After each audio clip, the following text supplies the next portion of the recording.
तो हेलो दोस्तों, आज का हमारा टॉपिक है 1773 का रेगुलेटिंग एक्ट।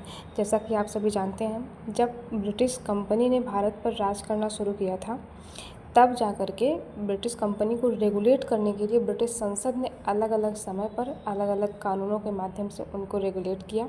उसी में एक हमारा टॉपिक है रेगुलेटिंग एक्ट 1773 का, जिसके बारे में आज हम जानेंगे।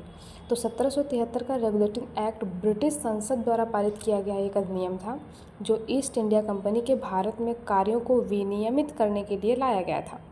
इसका मुख्य उद्देश्य भ्रष्टाचार को कम करना, प्रशासन में सुधार करना और भारत में कंपनी के क्षेत्रों पर ब्रिटिश नियंत्रण स्थापित करना था। तो इसके हम कुछ प्रमुख बिंदु के बारे में देखते हैं। तो इसमें जो प्रशासन में सुधार, क्या प्रशासन में सुधार करना था? तो इस अधिनियम ने बंगाल के गवर्नर को गवर्नर जनरल बनाया और ब्रिटिश संसद को पहली बार भारतीय मामलों पर नियंत्रण रखने का अधिकार दिया।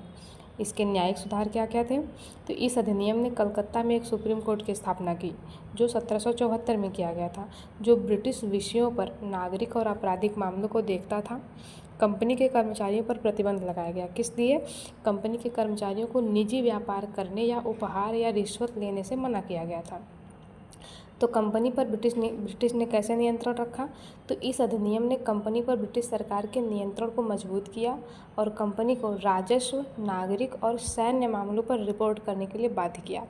बंगाल के गवर्नर जनरल की नियुक्ति, वॉरेन हेस्टिंग को बंगाल का पहला गवर्नर जनरल नियुक्त किया गया, जो कंपनी पर ब्रिटिश नियंत्रण का एक महत्वपूर्ण कदम था। इसके बारे में कुछ हम और अतिरिक्त जानकारी जानते हैं। तो 1773 का रेगुलेटिंग एक्ट भारत में ब्रिटिश शासन की नींव को रखने में महत्वपूर्ण था। यह अधिनियम ब्रिटिश सरकार द्वारा भारत में कंपनी के मामलों को विनियमित करने के लिए उठाया गया पहला कदम था। इस अधिनियम के तहत गठित सुप्रीम कोर्ट का अधिकार क्षेत्र सीमित था और यह ब्रिटिश विषयों पर ही लागू होता था। इस अधिनियम के बाद 1781 में संशोधन अधिनियम द्वारा संशोधित किया गया, जिसने सर्वोच्च न्यायालय के अधिकार क्षेत्र और गवर्नर जनरल इन काउंसिल की शक्तियों को स्पष्ट किया। तो आज का हमारा ये रेगुलेटिंग एक्ट था। इससे संबंधित हम एक क्वेश्चन देखते हैं कि 1773 के रेगुलेटिंग एक्ट में के संबंध में विचार कीजिए। इसने कलकत्ता में सर्वोच्च न्यायालय की स्थापना की। इसने बंगाल के गवर्नर जनरल का पद बनाया। इसने ईस्ट इंडिया कंपनी के निदेशक मंडल और निदेशक न्यायालय को अलग किया।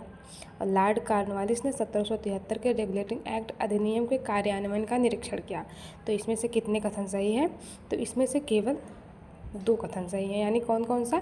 इसने कलकत्ता में सर्वोच्च न्यायालय की स्थापना की, ये सही है, और इसने बंगाल के गवर्नर जनरल का पद बनाया, ये सही है। बाकी ये तीसरा और चौथा कथन गलत है। थैंक यू दोस्तों।